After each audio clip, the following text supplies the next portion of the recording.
the father of human relation approach is Elton Mayo, ELTONMAYO, ठीक है ना। Elton Mayo को बोलते हैं father of human relation approach. Okay ठीक है, यस पीडीएफ शेयर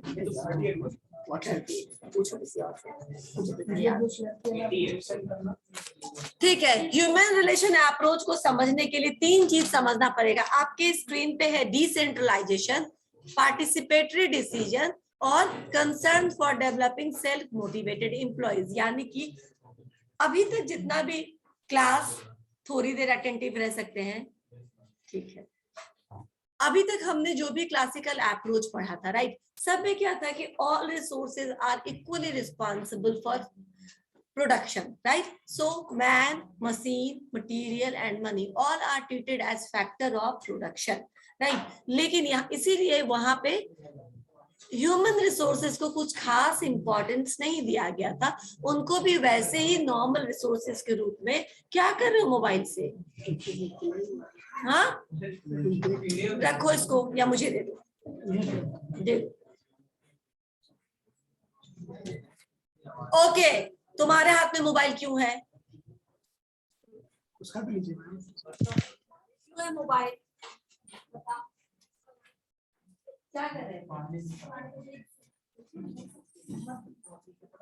देखेंगे, इतना टाइम रहता है ब्रेक के बाद।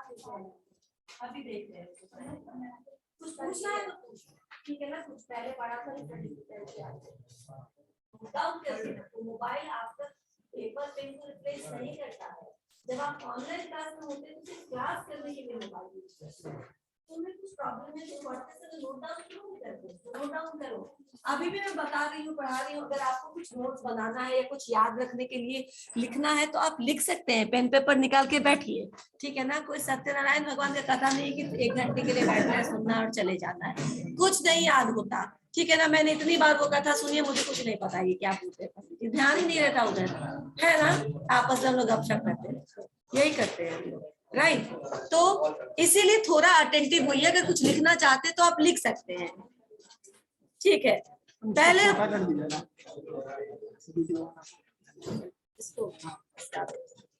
ओके, डिसेंट्रलाइजेशन यानी क्या हो गया? अब थोड़ी देर शांत हो जाओ, बिल्कुल।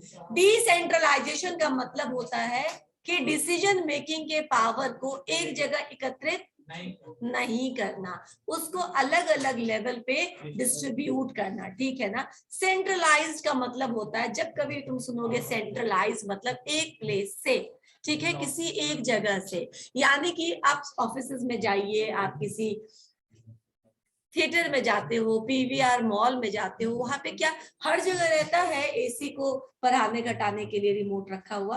आप अपने हिसाब से उसको कर सकते हैं, चेंज कर सकते हैं, कर सकते हैं? नहीं कर सकते, क्योंकि एक प्लेस पे कंट्रोल पैनल होता है जहां से तय होता है कितना ज्यादा इसको किस मोड में रखा जाए, कितने डिग्री टेम्परेचर को मेंटेन करके रखा जाए। क्यों? क्योंकि सब लोग छेड़खानी नहीं कर सकते।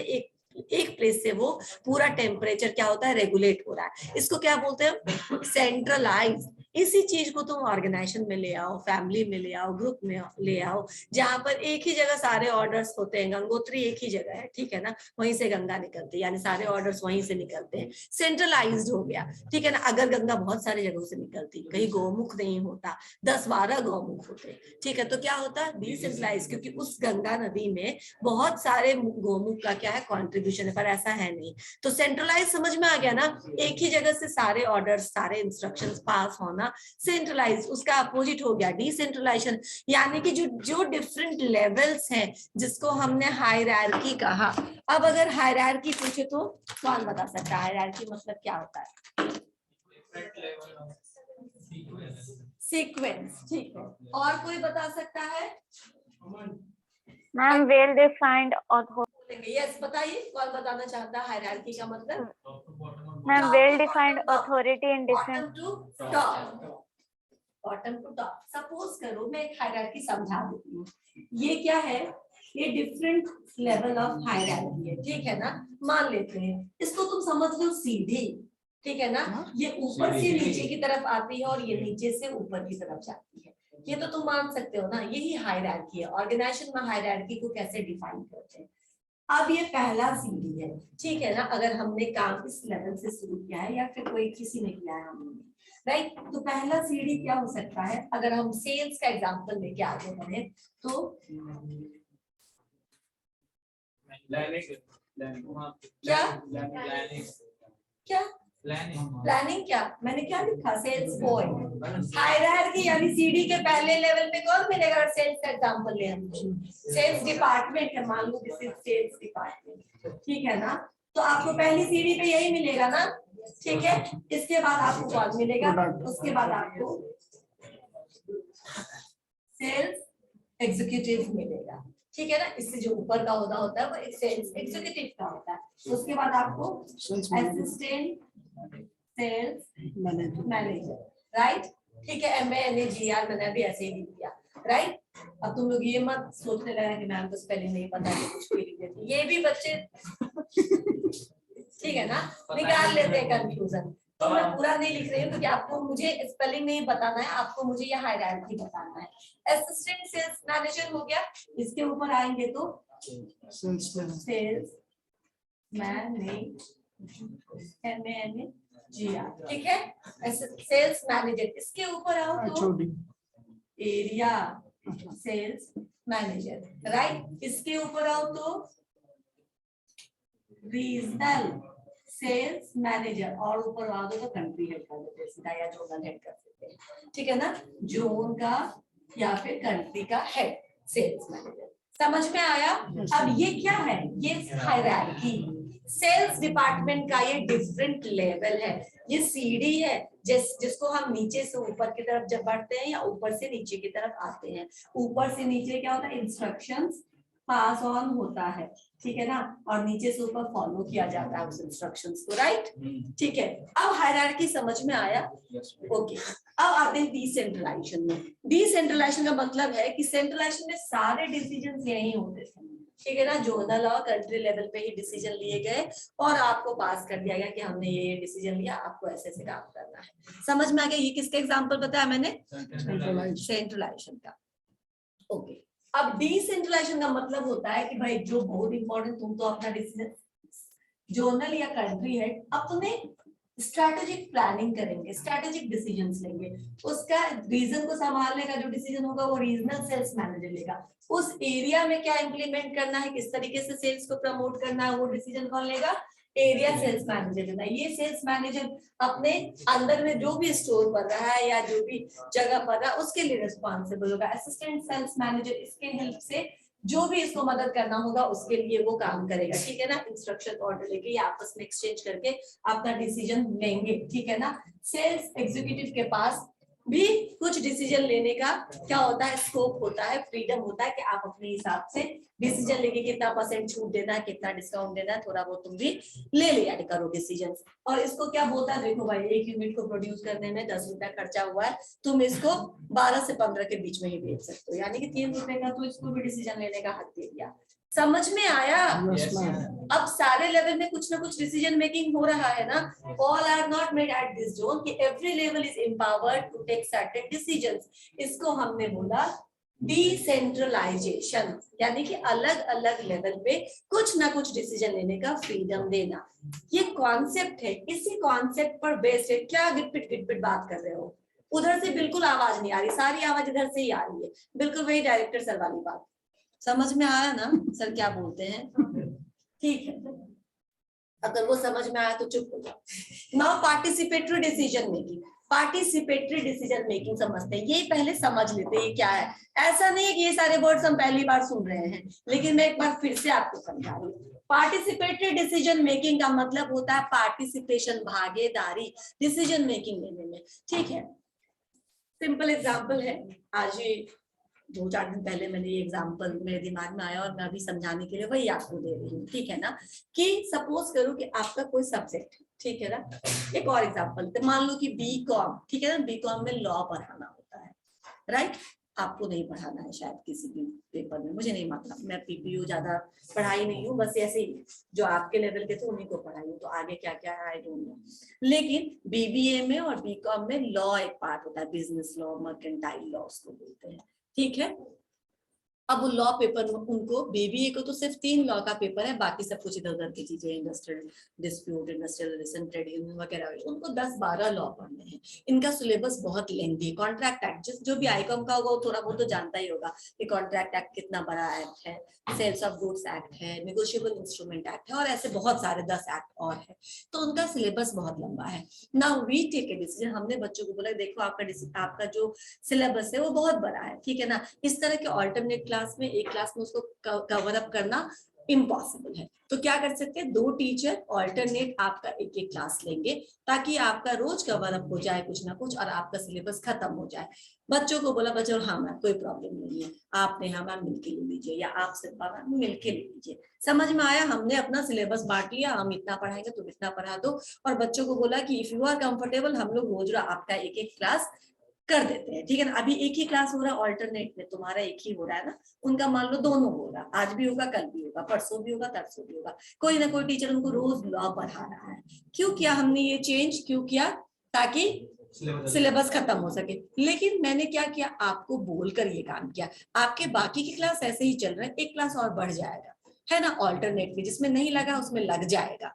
Are you ready for that particular thing, क्या आप तैयार हो उस क्लास को करने के लिए, क्योंकि ये लिया गया है इस प्रॉब्लम को सॉर्ट आउट करने के लिए। जब हम बच्चों से पूछते हैं और बच्चे बोलते हैं जी मैम करिए, ठीक है ना, हमको अपना सिलेबस खत्म करना है एग्जाम से पहले, we are ready to stay for 1 more hour, ठीक है। अब समझ में आया, अब हमने क्या किया कि आपका एक क्लास लगा दिया और आपका क्लास चल रहा है, ये चीज बिना पूछे, आपका 3-4 क्लास का ऑलरेडी लगा हुआ है, वो आप करते हैं चले जाते हैं, ये बिना पूछे हम बोले कि देखो भाई तुम्हारा रोज एक क्लास बढ़ जाएगा, ऐसे ऐसे करके हम तुम्हारा लॉ का क्लास बढ़ा रहे हैं। हमने आपको कोई प्रॉब्लम नहीं बताई, और क्यों ये डिसीजन लिया ये नहीं बताया, तो क्या लगे क्या तरीका है, जब मन होता है बैठा देते हैं, जब मन होता है लंबा क्लास कर देते हैं, भूखे प्यासे हम सवेरे से आके बैठे रहते, एक और क्लास लगा दिया, इस तरीके का आता है दिमाग में बात, राइट। अभी आप क्या करोगे, सपोर्ट नहीं करोगे, है ना, लेते रहिए क्लास, हम जाते हैं घर, राइट, करेंगे। तो पार्टिसिपेटरी डिसीजन मेकिंग मतलब भागीदारी वाली डिसीजन मेकिंग, जब हमने आपको प्रॉब्लम्स बताया और बताया कि इसका मेरे हिसाब से ये एक सॉल्यूशन है, क्या तुम्हें भी सही लगता है ये solution, and you said yes we are ready for that, that means अब अगर तुम बंक करोगे क्लास तो तुमको गिल्ट फीलिंग होगा कि मैम ने पूछ के तो किया था ये काम, फिर भी हम सपोर्ट नहीं कर रहे, फिर भी हम क्लास से निकल जाते हैं। समझ में आ रहा है, यही ऑर्गेनाइजेशन में होता है, जब सारे डिसीजन यहाँ लेकर के थोप दिए जाते हैं तो कमिटमेंट नहीं होता उसके साथ, काम हुआ तो हुआ, नहीं हुआ तो आपकी गलती। लेकिन जब इन्वॉल्व किया जाता है उसमें कि ये प्रॉब्लम है हमारे ऑर्गेनाइजेशन में और इसलिए हम ऐसा काम करना चाह रहे हैं, अगर आपके पास कोई दूसरा सोल्यूशन है तो बताइए, ठीक है, अदरवाइज क्या इस सोल्यूशन के साथ चल सकते हैं, तो जो कमिटमेंट होता है वो बढ़ जाता है, राइट। तो जो लेवल ऑफ कमिटमेंट होता है या जो आपका डेडिकेशन होता है अपने ऑर्गेनाइजेशन के प्रति या अपने ड्यूटी के प्रति, वो किसी भी तरह ज्यादा ही रहेगा। इस एग्जाम्पल से समझ में आया, राइट। तो पार्टिसिपेटरी डिसीजन मेकिंग का मतलब ये होता है कि कौन बोल रहा है, रवि का बात, रवि स्टैंड अप, वो तुमको बाहर पकड़ के मारो, गेट अप, क्या क्या बोल रहे हो तुम, क्या बोल रहे हो, तुम्हारे अगल बगल वाले बोलेंगे ये बोल रहा था या नहीं, कौन बोल रहा था ये बताओ, जल्दी बताओ, तुम आगे देखो अमन। ओके चलो वापस आते हैं, हो गया पार्टिसिपेटेड डिसीजन, समझ में आया, यानी आपके सहयोग से जो डिसीजन लिया गया, पीछे से कोई बोलना मत वरना मैं फिर बाहर निकालूंगी, ठीक है। पार्टिसिपेटरी डिसीजन का मतलब वो आपको इन्वॉल्व किया उस प्रॉब्लम को समझाने में और उसका सॉल्यूशन डिस्कस करने में, और फिर वो सॉल्यूशन हमने इंप्लीमेंट किया सो दैट सबका सपोर्ट मिले, राइट, सबको पता चले। किसी भी ऑर्गेनाइजेशन में बुरा टाइम आ सकता है, राइट, जैसे डीमोनेटाइजेशन आया, जैसे ये पैंडेमिक का टाइम आया, बहुत अच्छे वेल एस्टैब्लिश्ड ऑर्गेनाइजेशन जो है वो हिल गया था, वैसे में अगर पे कट होना है तो हम ऑर्गेनाइजेशन क्या करेगा, एक मीटिंग बनाएगा, बुलाएगा सारे रिप्रेजेंटेटिव्स को बुलाएगा और बोलेगा ये हमारे ऑर्गेनाइजेशन की अभी एबिलिटी, जो हमारा प्रॉफिटेबिलिटी वो इतना % घट गया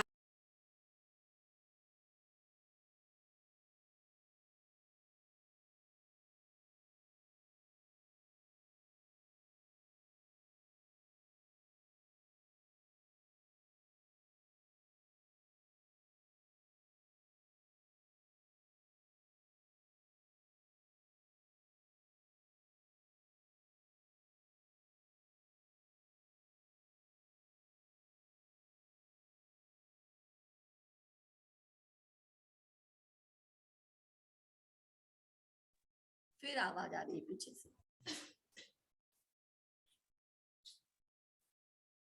सब लोग ऑफ करके बैठे हैं। रोल नंबर जल्दी जल्दी निकलो। 18, 40, 10, 60, 15, 51 और स्नेहा गुप्ता का क्या है 28। इनको बिल्कुल एब्सेंट मार्क करना है, किसी भी कीमत पे इनको प्रेजेंट मार्क नहीं करना। मैम मैम आप खुद ही, मैम सुनिए ना, आप खुद ही आप भाग गए disable- बोलने इसलिए दो, हम मैं लोग। सब सुन रही हूँ। मैम आप डिसेबल ओके चलो, पार्टिसिपेटेड डिसीजन मेकिंग समझ में आया। इसके बाद चलते हैं, इसको और एक्सप्लेन करने की जरूरत नहीं है। पार्टिसिपेटेड डिसीजन मेकिंग से ओवरऑल कमिटमेंट, रिस्पॉन्सिबिलिटी और डिसीजन मेकिंग में आपका सहयोग बढ़ जाता है, right. The last one is concern for developing, concern for self motivated employees. Self motivated employees को डेवलप करने का कंसर्न, चिंता, मेन काम जो मैनेजर का होता है या मेन काम जो लीडर्स का होता है वो यही होता है कि अपने लोगों को, अपने फॉलोअर्स को या अपने टीम मेंबर्स को कैसा बनाइए, सेल्फ मोटिवेटेड एम्प्लॉइज बनाइए। सिंपल है, घर का एग्जांपल लो, फैमिली में भी हर पेरेंट्स यही चाहता है कि मेरा बच्चा अपनी मर्जी से पढ़ने के लिए बैठे, ठीक है ना। क्योंकि बचपन में नर्सरी, एलकेजी, यूकेजी 1, 2, 3, 4 तक तो मारदार भी चलेगा, उसके बाद तो वो भी बंद करना पड़ता है ना, क्योंकि आप कर नहीं सकते, राइट। उसके बाद बच्चे को दूसरे तरीके से समझाया जाता है ताकि वो मान ले बात, लेकिन मेन पर्पस यही होता है कि आप अपने मन से पढ़िए।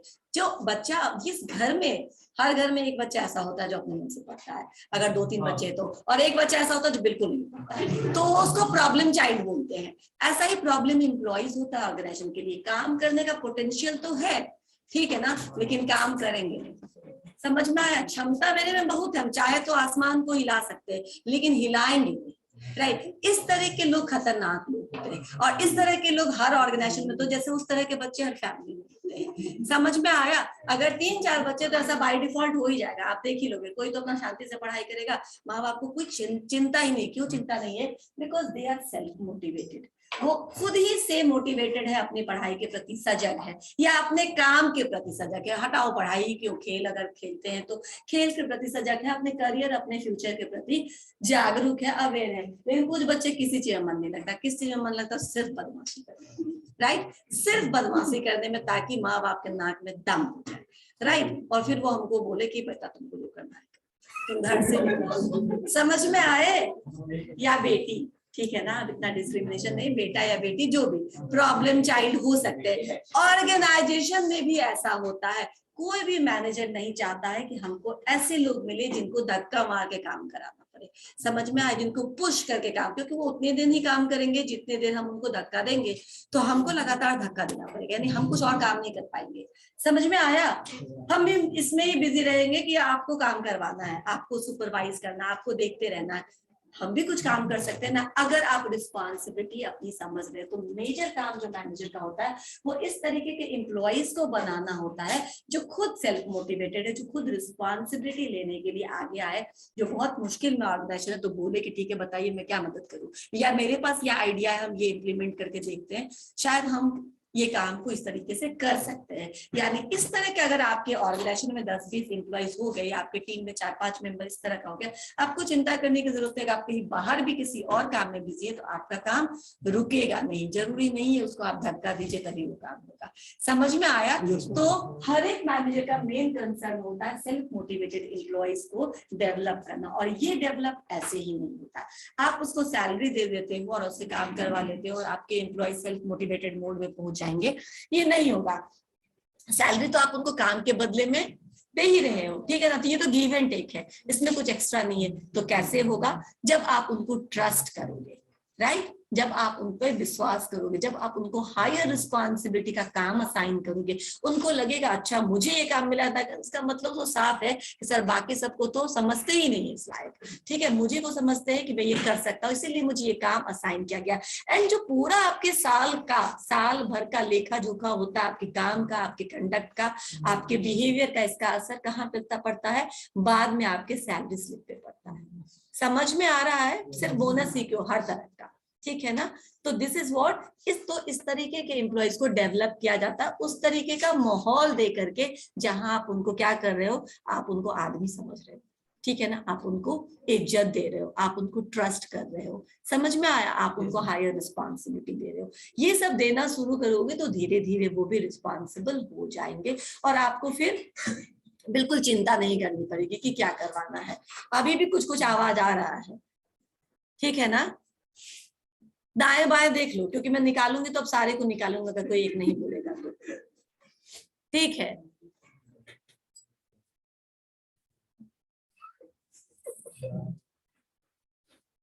हो गया, हो गया, चलो हॉथरॉन एक्सपेरिमेंट पे आते हैं आप। ये तीनों मैंने क्या बताया, ये तीनों मैंने बताया कि ह्यूमन रिलेशन अप्रोच का ये 3 पॉइंट है जो इंपॉर्टेंट पॉइंट है। इसके बेसिस को, इसी चीज को जस्टिफाई करने के लिए एल्टन मायो ने एक एक्सपेरिमेंट किया। उन्होंने वेस्टर्न इलेक्ट्रिक कंपनी, ठीक है, जो हॉथरॉन जैसे तुम्हारा बिहार में पटना है ना, वैसे ही शिकागो में हॉथरॉन एक प्लेस है, राइट, जहां पे वेस्टर्न इलेक्ट्रिक कंपनी थी, जिसके अंदर उन्होंने एक एक्सपेरिमेंट किया, जिस एक्सपेरिमेंट को उस प्लेस के नाम पे हॉथरॉन एक्सपेरिमेंट का नाम दिया गया, राइट, ठीक है। इसमें उन्होंने क्या इस एक्सपेरिमेंट में उन्होंने क्या किया, सबसे पहले ह्यूमन रिलेशन अप्रोच को या ह्यूमन बिहेवियर को स्टडी करने के लिए काम पर लोग कैसे बिहेव करते हैं। समझ में आया ना, मैंने क्यों बोला कि घर के काम में आप टाइम देख के काम नहीं करते, लेकिन ऑर्गेनाइजेशन में बहुत कॉन्शियस हो जाते हैं, आधा घंटा ज्यादा किया आज, ठीक है ना, 1 घंटा ज्यादा किया आज, क्यों इतने कॉन्शियस हो जाते हैं, बिकॉज हमको पता होता है कि हम यहाँ पे किसी फॉर्मली हमको असाइन किया गया ये ड्यूटी इतने समय तक ही, तो हम कॉन्शियस हो जाते हैं। इन्होंने यही कहा कि कैसा बिहेवियर होता है लोगों का ग्रुप में काम करते समय या ऑर्गेनाइजेशन में काम करते समय, वो आप कैसे स्टडी करिएगा ताकि आप उनको उस तरीके का एनवायरनमेंट दे सकिएगा। एल्टन मायो को क्या बोला जाता है, मैंने अभी बहुत बार बोला है, father of human relation approach, ठीक है, father of human relation approach, ठीक है। अब इन्होंने इसमें एक एक्सपेरिमेंट किया जिसको बोलते हैं इन्होंने इस कंपनी के अंदर, ठीक है ना, कौन सी कंपनी, वेस्टर्न इलेक्ट्रिक कंपनी, ठीक है, उसके अंदर इन्होंने ये एक्सपेरिमेंट किया जिसमें पहला है इल्यूमिनेशन एक्सपेरिमेंट। इल्यूमिनेट का मतलब एलिमिनेट होता है, ये ना तो दाएं बाएं ही बोलेगा, एकदम इल्यूमिनेट मतलब ल्यूमिनेट करने का, ल्यूमिनेशन, ल्यूमिनस से चलो आते हैं। ल्यूमिनस किस चीज की कंपनी है, क्या करता है वो, बैटरी या इन्वर्टर, लाइट देता है, रोशनी से इसका रिलेशन है, इतना तो बोल ही सकते हो ना। इल्यूमिनेट वही हो गया, ठीक है ना, एलिमिनेट नहीं बोला मैंने, इल्यूमिनेट मतलब रोशनी करना, ठीक है, अच्छा ठीक है। ये रोशनी जो ये बहुत एक सिंबॉलिक टर्म है, राइट। आपको काम को खत्म करने के लिए कुछ चीजों की रिक्वायरमेंट होती है, जैसे कि काम को खत्म करने के लिए यहाँ पे रोशनी चाहिए, प्रोजेक्टर चाहिए, इंटरनेट का कनेक्शन चाहिए, कुछ एक नहीं होता है तो स्लो होता है तो बार बार वो घूमने लगता है, तुम देखते हो ना बीच में भी अटक गया था, राइट, तो प्रॉब्लम होती है। यानी आपको कुछ इंफ्रास्ट्रक्चर चाहिए जिसके हेल्प से आप उस काम को कर सकते हैं। अब उन्होंने एक एग्जाम्पल दिया रोशनी का, ठीक है ना। अब सपोज करो 1-2 लाइट और हम बंद करते हैं, ठीक है, और आपको बोलते हैं कहीं से कुछ कॉपी करिए, यानी आपको किताब खोल के दे देते हैं, ये पैराग्राफ है, ये पेज को रोशनी और एक कम कर देते हैं, अभी तब भी ठीक है, 1-2 रोशनी और बंद कर, तो बोलते हैं लिखो, स्लो हो जाओगे लिखने में, गलतियां भी ज्यादा होगी, ठीक है, यानी आपका काम का स्पीड धीरे हो जाएगा, आपसे गलती भी ज्यादा हो जाएगी, जो क्वालिटी ऑफ एंड प्रोडक्ट होगा वो बहुत सेटिस्फैक्टरी नहीं होगा। फिर क्या करेंगे, सारे लाइट्स ऑन कर देंगे, बोलेंगे अब लिखा, बेहतर कौन सा होगा, यानी कि अच्छा ठीक है अब कर दे। उसके बाद इसमें और 10 लाइट ऐड कर देते हैं, ठीक है, उसके बाद क्या फर्क पड़ेगा, और अच्छा काम हो जाएगा, दिखने लगेगा। Very good very good very good. जैसे बोलते हैं ना, बाहर अगर अच्छी खासी धूप है, गर्मी है, सूरज पूरा आ गया है और तब भी हम स्ट्रीट लाइट जला के रखते हैं, और 4 तुम उसमें जला दो, कैंडल, मोमबत्ती या फिर जो भी तुमको जलाना है, ठीक है ना, स्ट्रीट लाइट, मरकरी, ट्यूब सब जला दो, कोई असर पड़ेगा प्रोडक्टिविटी पे? नो, क्योंकि ऑलरेडी इतना ज्यादा है, और क्या चाहिए, राइट। तो आपके लिए जो चीज एनफ है, जो चीज काफी काम करने के लिए, पहले तो क्या होना चाहिए, सफिशिएंट होना चाहिए, प्लेंटी होना चाहिए जो रिसोर्सेज है वो, ताकि आपका काम अच्छे से हो सके। तो जब कम था तो प्रोडक्टिविटी नीचे थी, राइट, जब रोशनी कम था या जब रिसोर्सेज कम रहेंगे, एक प्रोजेक्टर काम करे एक क्लास के लिए इतना इम्पोर्टेंट है। एक ही क्लास में 4 प्रोजेक्टर लगता है तो कोई प्रोडक्टिविटी नहीं बढ़ने वाली किसी टीचर की, राइट, या किसी स्टूडेंट की बढ़ने वाली है, नहीं बढ़ने वाली, सिंपल। लेकिन एक ना रहे तो कम हो जाएगी, हो जाती है। टीचर से ज्यादा तो बच्चों की हो जाती है, उनको मोबाइल ऑन करना रहता है, और मोबाइल ऑन करना है तो दुनिया भर की चीजें मोबाइल का। समझ में आया? तो अब रिलेट कर पा रहे हो, यानी कोई काम खत्म करने के लिए जो भी रिसोर्सेज आप यूज करने जा रहे हैं उसका सफिशिएंट होना जरूरी है ताकि आप काम को प्रॉपरली कर सके। लेकिन एक बार जब वो बैलेंस हो गया, जब एक बार वो सही हो जाता है, फिर फर्दर उसको बढ़ाने से क्या है, कोई फायदा नहीं होने वाला है। तो फिर उन्होंने यही किया कि पहले काम करके देखा, फिर उसको बैलेंस करके देखा, और फिर उसको और बढ़ा के देखा। लेकिन और बढ़ाने से भी प्रोडक्टिविटी वैसी ही रही जैसी बैलेंस। यानी एक बार आपने पर्याप्त व्यवस्था कर दिया है, जिससे चीजों को यूटिलाइज करके काम करने वाले हैं एम्प्लॉइज, अगर वो पर्याप्त है तो फिर उसमें प्रोडक्टिविटी का असर होगा, लेकिन फिर फर्दर बढ़ाने से कोई असर नहीं होगा। ठीक है, ये पहला एक्सपेरिमेंट था जिसने ये इंडिकेट किया कि आपका जो वर्किंग एनवायरनमेंट है, जो इंफ्रास्ट्रक्चर है, वो प्रॉपर होना चाहिए, राइट। दूसरा है relay assembly test room experiment. इसमें इन्होंने क्या किया, इसमें इन्होंने एक होमोजेनस ग्रुप बनाया। अब इस क्लास में अभी होमोजेनस ग्रुप है या हेट्रोजेनस ग्रुप है, जल्दी बताओ। हेट्रोजेनस है, बीकॉम के बच्चे भी हैं और बीबीएम के बच्चे भी हैं। आपने क्या बनाया? अच्छा, ऐसे भी हेट्रोजेनस ग्रुप है। होमोजेनस ग्रुप ऑफ इसको हम बोलते हैं जब ओनली बीकॉम के बच्चे होते या ओनली बीबीएम के बच्चे होते, तो कम से कम कोर्स के बेसिस पे, सब्जेक्ट के बेसिस पर यूजुअली होमोजेनस, ठीक है, जेंडर के बेसिस पे अगेन हेट्रोजेनस, राइट। तो होमोजेनस ग्रुप उन्होंने बनाया कि एक जैसा काम करने वाले, एक लेवल पे काम करने वाले लोगों का कुछ ग्रुप बनाया, राइट। उस ग्रुप में उन्होंने थोड़े से चेंजेस कर दिए। क्या चेंजेस कर दिए? उन्होंने उनका सुपरविजन दिया। जो सुपरवाइजर था पहले बहुत रेगुलर जैसा था, ठीक है ना, एकदम से एकदम टाइम पर देखा था ये हुआ कि नहीं हुआ, इसको काटो, इसको छाटो, इसको डांटो, काइंड ऑफ टीचर, ठीक है, टीचर सुपरवाइजर, ठीक है। उसके बाद क्या करूं, सुपरविजन को थोड़ा फ्लेक्सिबल करके कि आप सुनिए, ठीक है ना, आप समझिए, आप काम करिए, अगर आपको कुछ दिक्कत होती है तो आप पूछने भी आइए, डरिए मत पूछने से, समझ में आया, थोड़ा फ्रेंडली सुपरविजन कर दिया। दूसरा उन्होंने क्या किया, जो वर्किंग आवर 10, 9 या 12 घंटे का उसको थोड़ा छोटा कर दिया, 8 घंटे का कर दिया, राइट। तीसरा और क्या किया, जो इंटरवल ब्रेक मिलता था वो आधे घंटे का या 20 मिनट का था, तो उसको थोड़ा सा 10-20 मिनट और बढ़ा, राइट। बाकी लोगों को अलाउ किया कि आपस में आप बातचीत कर सकते हैं, आप काम कर लीजिए, आपको अगर ऑफ टाइम में या जब कभी भी लगे कि कुछ पूछना है या बातचीत करना, तो अभी तक क्रिएट इन्फॉर्मल ग्रुप्स, राइट। अभी क्लास में बातचीत नहीं कर सकते, लेकिन कोई नहीं है तो तुम आपस में बात कर सकते हो, हमेशा तुम चुप नहीं कर सकते, राइट। फिर तुमको वो भी एक टेंशन का रीजन हो जाएगा, एडिशनल टेंशन हो जाएगा, तो तुम ऐसे बातचीत कर सकते हो जब तुमको कुछ जानना है, पूछना है, या जब काम में नहीं बिजी हो तो तुम बातचीत कर सकते हो। ये छोटा छोटा सा उन्होंने क्या किया, उस ग्रुप में चेंज ले आए वो।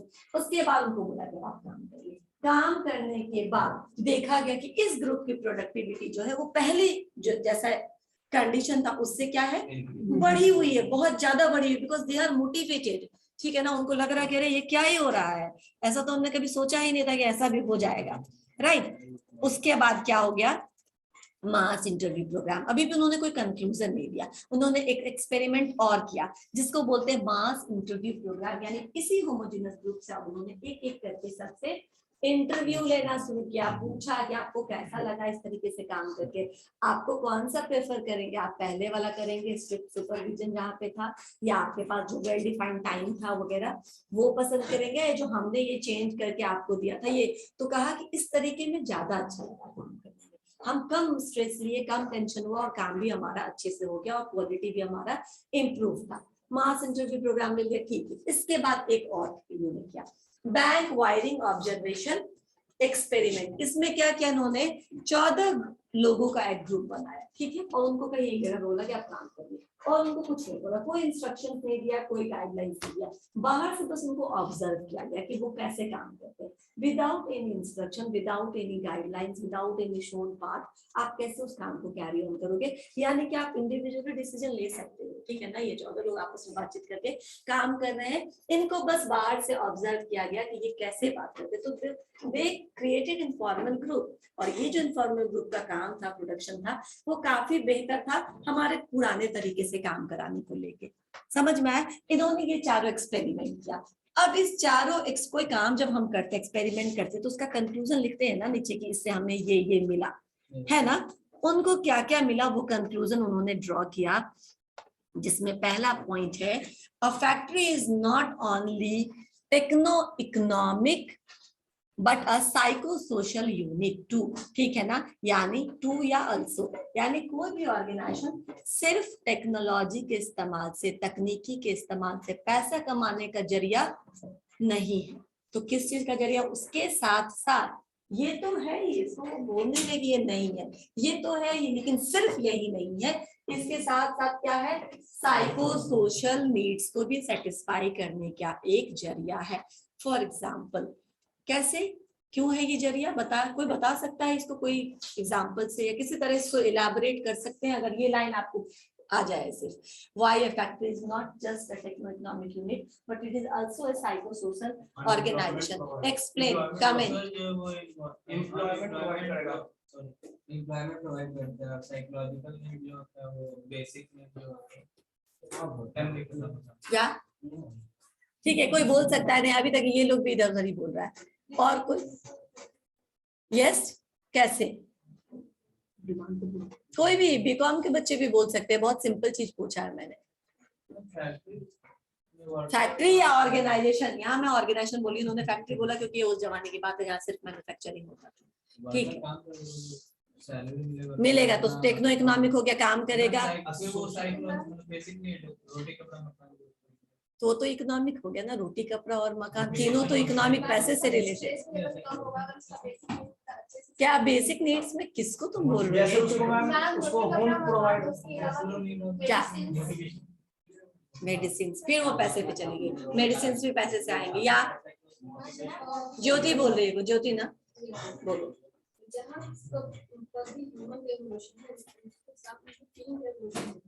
और अगर कोई ह्यूमन पूरा ग्रुप एक साथ काम कर रहा है तो ठीक है, वेरी गुड, समझ रही है ये बात। अब देखो, तुम लोगों ने जितनी भी मेडिसिन बोलो, बेसिक, सब तो पैसे से ही आता है, तो पैसे के नीड्स तो आपको वहां पे सेटिस्फाई हो ही रहा है, उसको तो मना नहीं कर रहे। साथ ही वो साइको सोशल, तुम यहाँ पे आके पढ़ते हो, लेकिन क्या सिर्फ पढ़ते हो, दोस्त नहीं है तुम्हारे यहाँ पे, तुम आपस में अपना खेलने का, कहीं घूमने जाने का प्लान नहीं करते हो, करते हो ना। तो तुम्हारे साइकोलॉजिकल नीड्स, जो तुम्हारे मेंटल नीड्स हैं, जो तुम्हारे दोस्त बनते हैं, जो तुम्हारे साथ शेयर करते हैं, वो नीड्स भी क्या हो रहा है, सेटिस्फाई हो रहा है, तुमको ग्रुप में एक्सेप्ट किया जा रहा है। यहाँ तो सब लोग बिहार के होंगे या फिर ज्यादा झारखंड के होंगे या आसपास के होंगे, लेकिन अगर आप लोगों को यहाँ से 2-4 लोगों का एडमिशन हो जाए SRM में, तमिलनाडु में, चेन्नई में, या फिर बैंगलोर में, हैदराबाद में, महाराष्ट्र में, कहीं पे भी, वहां तुम्हारे भाषा के, तुम्हारे कल्चर के कोई नहीं होंगे। वहां जब तुम जाओगे तुम्हें लगेगा ना कि पता नहीं वहां कोई ग्रुप बनेगा कि नहीं, वहां कोई दोस्त बनेगा कि नहीं, कैसे हम इंटरेक्ट करेंगे, कैसे वो मुझे जज करेंगे बिहारी कर करके, हे दृष्टि से तो नहीं देखेंगे।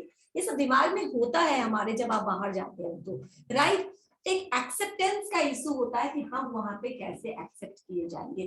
जहां पे आपको एक्सेप्ट नहीं किया जाएगा, आप वहां ज्यादा लंबे समय तक सर्वाइव नहीं कर पाओगे। इसीलिए तो यहाँ अड़ोस पड़ोस में लड़ते रहते हैं, लेकिन जब विदेश में मिलते हैं तो एकदम दोस्त हो जाते हैं, ठीक है ना, रोज मिलना जुलना, क्यों, क्योंकि हम आपके ना रह ही नहीं सकते, आपके अलावा कुछ समझने वाला कोई नहीं। आप समझ में आया। आप ऑर्गेनाइजेशन में लंबा समय बिताते हो, दिन का 8-10-12 दिन का आपको ऑर्गेनाइजेशन में बीतता है, तो 4 साल तो कम से कम, राइट, इतना समय आपको ऑर्गेनाइजेशन में बीतता है। एक इतना लंबा समय देने के बाद तुमको घर पे पड़ोसी से दोस्ती हो गया तो तुम एक्सपेक्ट भी करते हो, क्योंकि तुम संडे को सिर्फ मिलोगे, वो भी अपने काम में बिजी रहोगे, तो जो तुम्हारी दोस्ती होगी, जो तुम्हारा ग्रुप बनेगा, वो तुम्हारे ऑर्गेनाइजेशन में ही बनेगी। तो वो जो साइकोलॉजिकल है प्लेस, वहां पे आप अपने घर का भी दुख सुख जान पाते हैं। आज मेरी सास मेरी करते हैं नहीं करते हैं, होता है ना, आज मेरे घर में ये हुआ, आज मेरे घर फलाना बीमार है, बहुत टेंशन में है, अभी संध्या मैम का कुत्ता बीमार हो गया था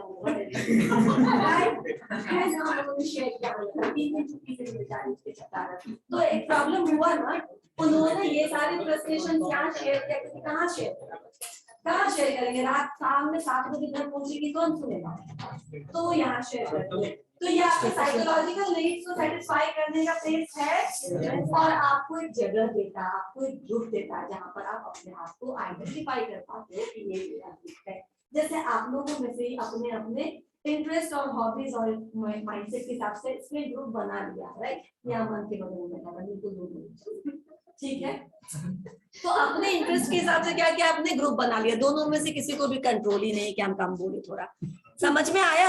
तो ये क्या होता है, ये सोशल एंड साइकोलॉजिकल यूनिट भी है ऑर्गेनाइजेशन। ये पॉइंट मैंने क्लियर किया, नहीं समझ में आया गुलशन तो मुझसे पूछो। ये क्लियर हुआ? सबका क्लियर हुआ? पीछे क्लियर है?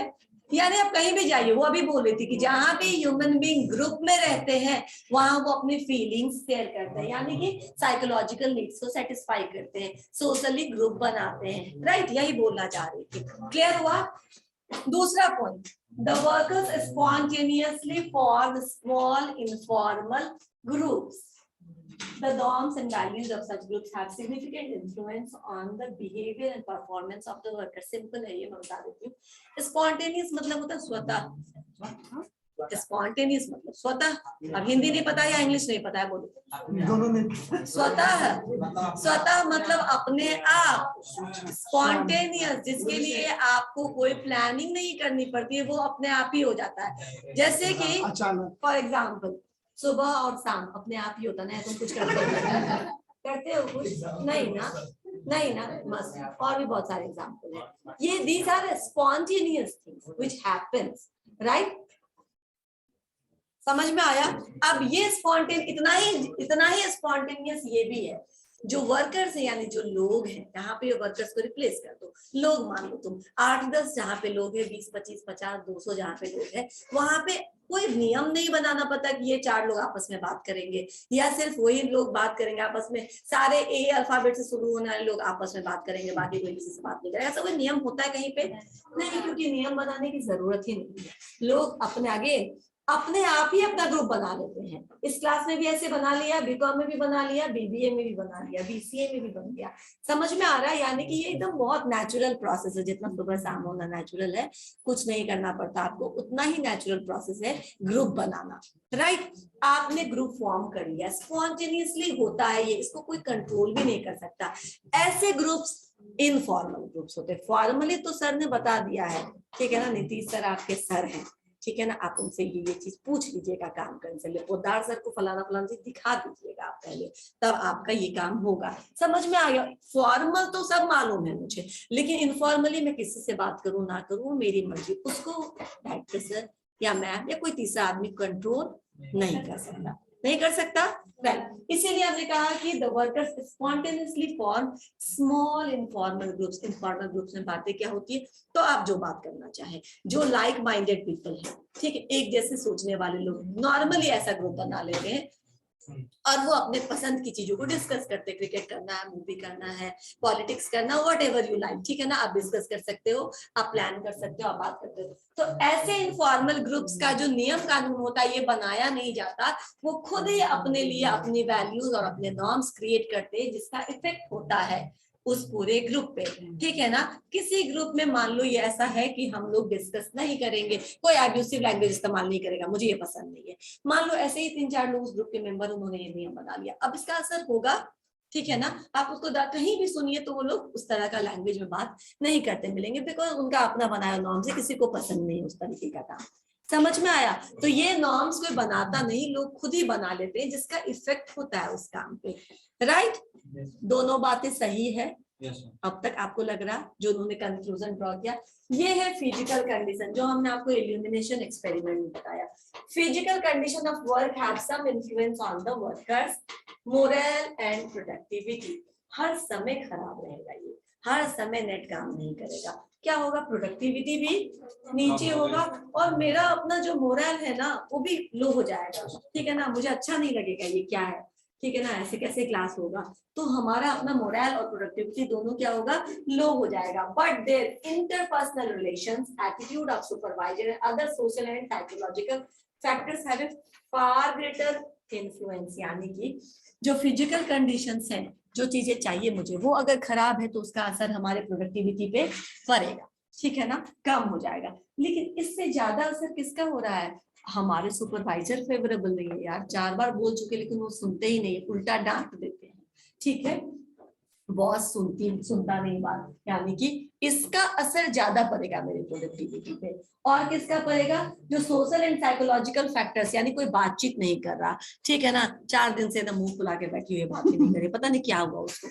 इसका असर होगा, इसका असर ज्यादा होगा प्रोडक्टिविटी पे, राइट। दिमाग में होता रहेगा मैंने कुछ ऐसा तो नहीं बोल दिया जिसका ये है, पता नहीं क्या हुआ, जो भी हुआ तुम क्लियर तो कर लो कम से कम, राइट, हमें पता ही नहीं है कि क्या हो गया।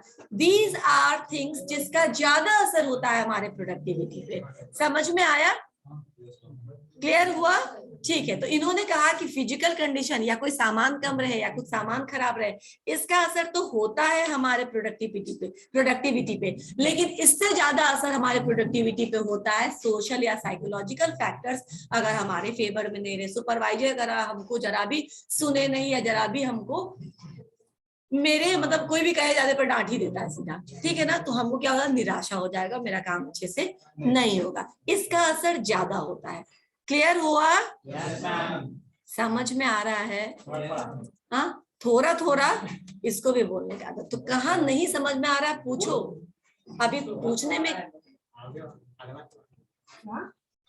आपस में मत बात करो, बोलो कहाँ नहीं समझ में आया ये,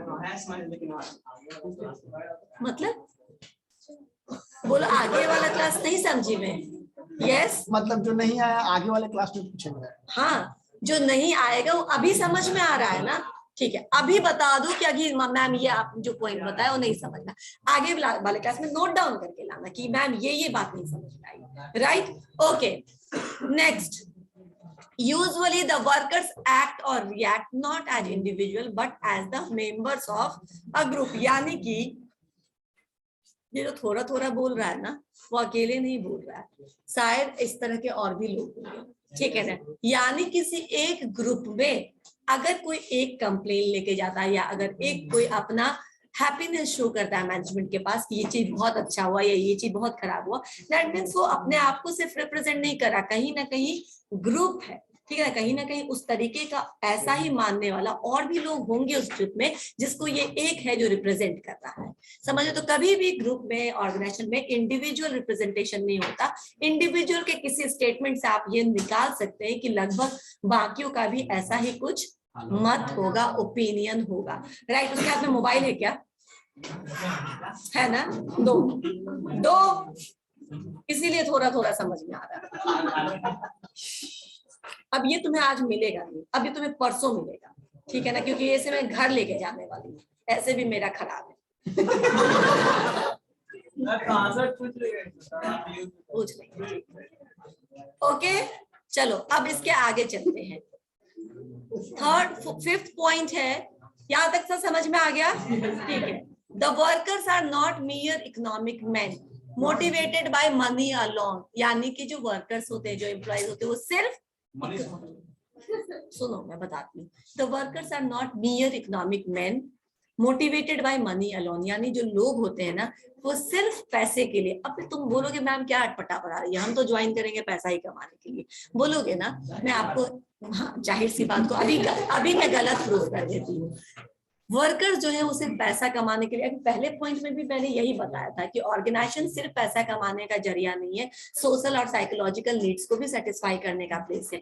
अभी फिर बोल रही हूँ मैं, जो वर्कर्स है वो सिर्फ पैसे से मोटिवेटेड नहीं होते कि तुम उनको पैसा दे दो वो खुश है, उनको उसके अलावा भी कुछ चाहिए। वो क्या चाहिए, उनका रिकॉग्निशन, उनका पार्टिसिपेशन। अब मैं आपको जाहिर सी बात को कैसे बताती हूँ कि कैसे ये गलत है, ठीक है, सुनो, मान लो कि तुम बीबीएम कर रहे हो, बीबीएम करके तुमने अच्छी डिग्री ले ली और तुम्हारी अच्छी कंपनी में मैंने ज्वाइनिंग भी होगी तुम्हारी, राइट। अब तुमको ज्वाइन किया है मैंने एज अ ब्रांच हेड, ठीक है ना, ब्रांच हेड, लेकिन तुमसे काम करवा रहे इधर उधर का, ठीक है ना, जाओ, तुमको पैसा मैं ब्रांच हेड का ही दे रही हूँ, जो ऑफर लेटर दिया है तुमको पैसा वही दे रहे हैं, एक भी पैसा कम, लेकिन तुमको बोले ये पार्सल लो वहां पहुंचा दो, ठीक है, ये काम करो उसको वहां ले आओ, ठीक है ना, तुम ये जाओ ये फाइल भराओ।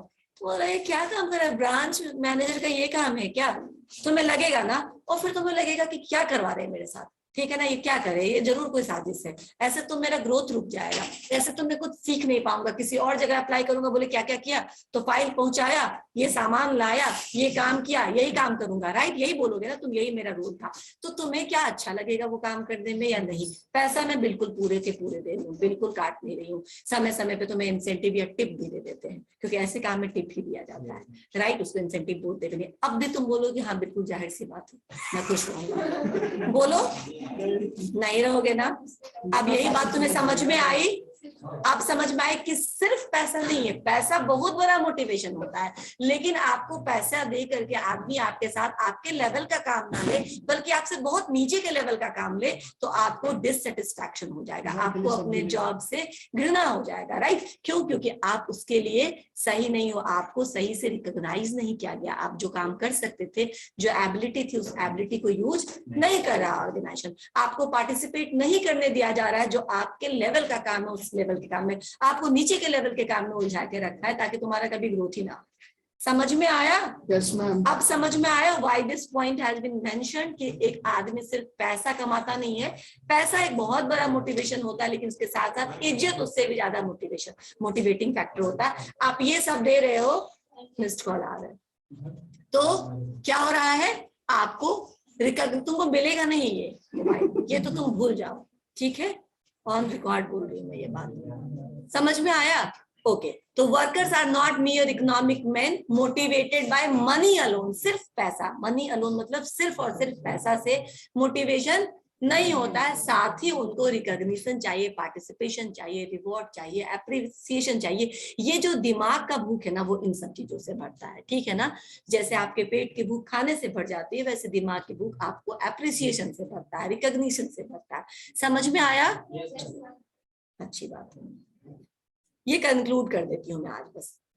उसके बाद है the informal leaders play an important role in setting and enforcing group norms. जो इनफॉर्मल लीडर्स होते हैं, अब फॉर्मल लीडर्स जो सर ने बताया, sir, Megha ma'am, Udar sir, Satish sir, बाकी के बाकी और जो नीचे आ रहे, जो हमारे सीनियर हैं, जो हमारे जूनियर वगैरह, ठीक है, वो एक फॉर्मल है, ठीक है ना, उसको मुझे उससे मेरा कोई मतलब ही नहीं, उससे तो काम किससे रिलेटेड मतलब है, किया खत्म हो गया, सर को महीने में एक दिन मिले, ये साइन करवा लिया, काम खत्म हो गया, राइट, इतना ही काम है। सर को साइन चेक साइन करना है, अकाउंट में डिपॉजिट करा देना, सैलरी आ गई, सर की काम खत्म हो गई। सर को कुछ इंस्ट्रक्शन देना, उन्होंने मीटिंग बुलाया, इंस्ट्रक्शन दे दिया, काम खत्म। These are official formal relations, right.